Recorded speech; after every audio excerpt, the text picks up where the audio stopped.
भिलाई में ईडी आ गई, माननीय के घर पर छापा पड़ गया। बेटे को गिरफ्तार कर पुलिस ले गई, जिसके बाद प्रदेश में सियासी भूचाल आ गया।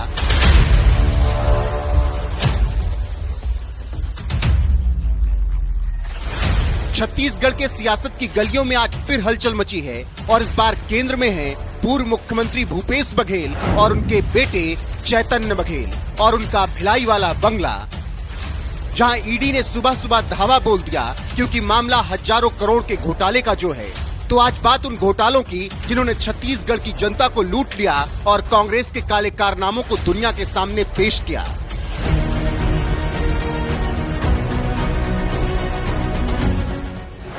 $3200 करोड़ का शराब घोटाला। छत्तीसगढ़ स्टेट मार्केटिंग कॉर्पोरेशन के जरिए 3200 करोड़ का शराब घोटाला किया गया। ये कोई छोटा मोटा फ्रॉड नहीं था। घोटाले के सहारे सरकार के समानांतर एक पूरा शराब साम्राज्य था। ईडी के मुताबिक इसका 75% मुनाफा सीधे नेताओं की जेब में गया। आईएएस अनिल तुतेजा, आबकारी मंत्री कवासी लखमा, मेयर एजाज ठेबर और बघेल के दोस्त विजय भाटिया सबने मौज काटी। अब सब जेल में हैं या गिरफ्तारी के दायरे में हैं।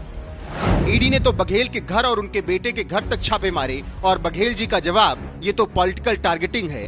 गजब है, इतनी गिरफ्तारियां और पैसे के निशान के बाद भी टारगेटिंग ही नजर आ रही है भूपेश बघेल को।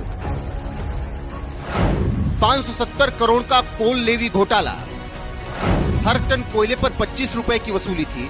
कुल लूट 540 से 570 करोड़ तक पहुंची, वो भी नगद में। इसमें शामिल सौम्या चौरसिया, समीर बिश्नोई, रानू साहू सब पकड़े गए। ये कोई छोटा मोटा रैकेट नहीं था, पूरा ऑर्गेनाइज्ड उगाही का धंधा था, जिसका कंट्रोल रूम सीधे सीएम ऑफिस से चलता था, ऐसे आरोप लगे।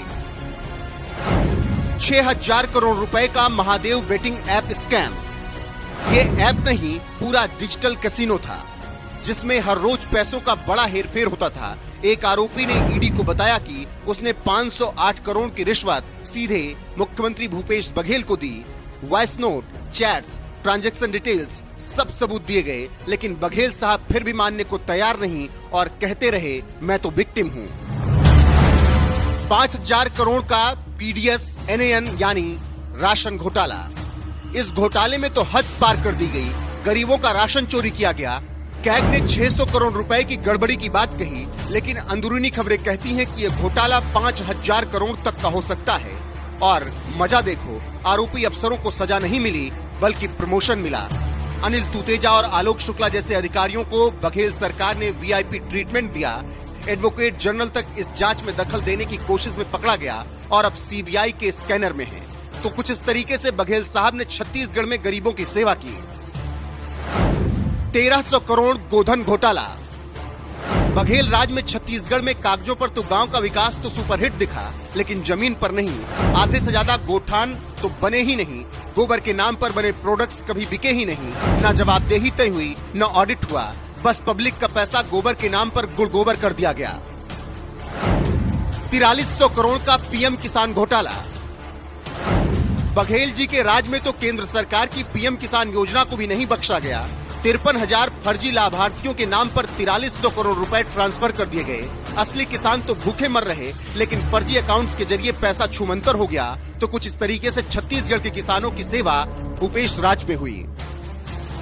3200 करोड़ का शराब घोटाला, 540 से 570 करोड़ का कोल लेवी घोटाला, 6000 करोड़ का महादेव बेटिंग ऐप घोटाला, 5000 करोड़ का पीडीएस एनएन राशन घोटाला, 1300 करोड़ का गोधन घोटाला, 4300 करोड़ का पीएम किसान घोटाला। अब इन सबको जोड़ लेंगे तो ये घोटाला पहुंच जाएगा 20,355 करोड़ के आसपास। यानी भूपेश बघेल राज में घोटालों में एक नया इतिहास रचा गया। फिलहाल छत्तीसगढ़ में ये सियासी ड्रामा चल रहा है। अब ईडी की जांच और गहरी होगी तो क्या भूपेश बघेल के बेटे चैतन्य बघेल को समन भेजा जाएगा, ये सबसे बड़ा सवाल है। अभी तो भूपेश बघेल इस पूरी छापेमारी पर वही पुराना राग अलाप रहे हैं, अडानी साहब, मोदी शाह।